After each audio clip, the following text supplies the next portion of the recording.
What are you looking for? It's quite the greeting for new students from a rabbi. What are you looking for? It's an especially odd question when you consider the one asking it. Of course, Jesus knew what those first couple of disciples were looking for. They were looking for the same thing that any other person would be looking for from a Messiah: hope, salvation, insights into the ways and mind of God. Jesus knew that, but he still asked the question. And it's a great question. I love this question. It's a question that we ask often as we get ready for trips during the summer. We start asking when they first sign up. Then they need to answer a variation of it when they submit their deposits. We ask it when adult leaders apply to be a part of trips. I ask it the first time any trip group gets together, and I continue to ask it throughout our preparation meetings. We ask it while we're on the road. We even ask it when we get home. The words might change from time to time, but it still boils down to the same question: what are you looking for? And no matter how many times we ask, even when we ask the same person, we never get quite the same answer. And that's the joy and excitement of these trips. It's more than just a week on the road with a bunch of kids and adults. It's a journey in several movements that starts in January with some occasionally awkward get-togethers as the group starts to figure out its identity. And we start asking, so what are you looking for from this trip? And there's a whole range of responses at that first meeting. I can't wait to get out of town. I'm looking forward to a week without my sister. I'm looking for new friends and new experiences. And sometimes the answers even plumb the depths. I want to know more about God. I'm looking for my faith. I want to know what my purpose is. Now, once we've left town, the answers start to change. What are you looking for? Well, I'm looking for my candy bar. Okay, everybody look under your seat before it turns into a liquid. You know, I'm looking for 5 minutes away from all of these people. I'm looking for my pillow. You know, I know we're all tired. No, seriously, I'm looking for my pillow. I think it's in Nebraska. All throughout this, we try to immerse participants in an experience where their faith is at the center of everything that happens, where the God questions are never far from our minds.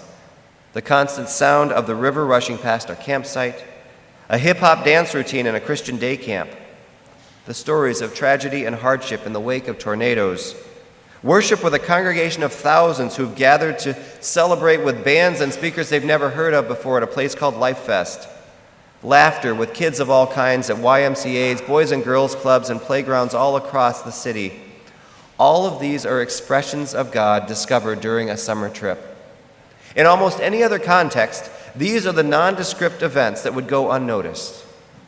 But for those who've been asking the question, the same question that Jesus asked those first disciples, these are the sounds and sights and smells of holy moments. And when we've spent time being intentional about looking for what God is doing, our eyes are open to the reality that God is actively working around us all the time. And we take in the colors of a sunset that can only be imagined by the creator of color itself.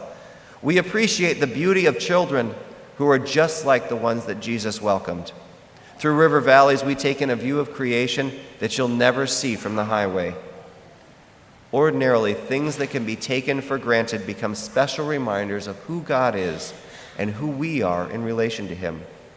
And I really wish I could bottle that up and keep it and just pull it out from time to time when I needed it. And even more, I wish I could just share it with all of you so that you could know the power and the joy of those moments. Unfortunately, I can't. But here's what I can do. I can ask you the same question that Jesus asked. What are you looking for? How would you answer? I mean, I think we know how we'd like to answer. What are you looking for? Jesus, I'm looking for hope in something beyond myself.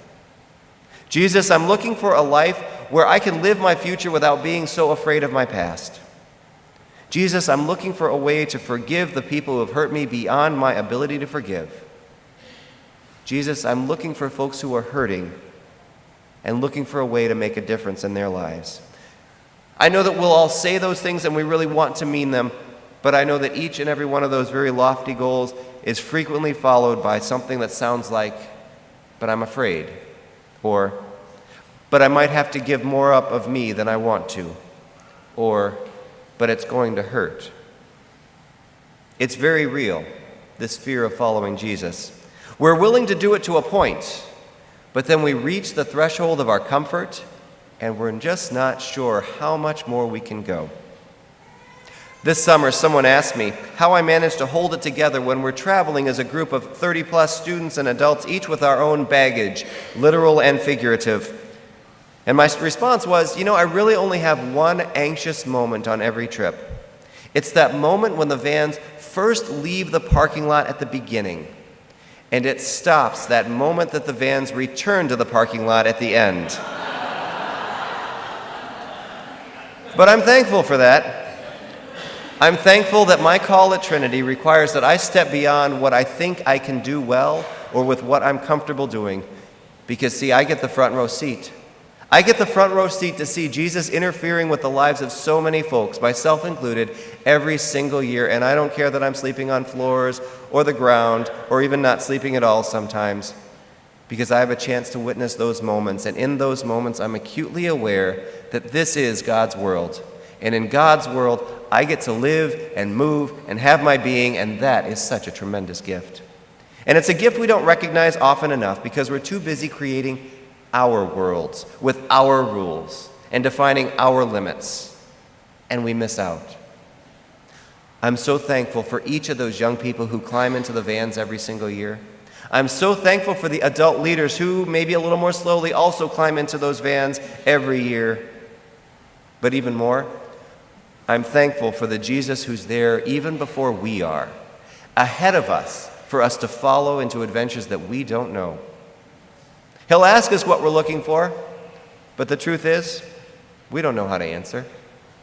We'll never ask for our hearts to be broken for the poor. We'll never ask to be confused by our own faith, or to be frightened by our own past, or to be challenged to go beyond what we think our bodies can manage. But oftentimes that's what comes our way. And in those moments of heartbreak and confusion and fear and challenge, Jesus finds us. And Jesus says, "Don't be afraid. This is my Father's world. And in this world, even if you don't believe it, you have an important place and purpose. I'll help you find it." So the question remains, really, what are you looking for? Amen.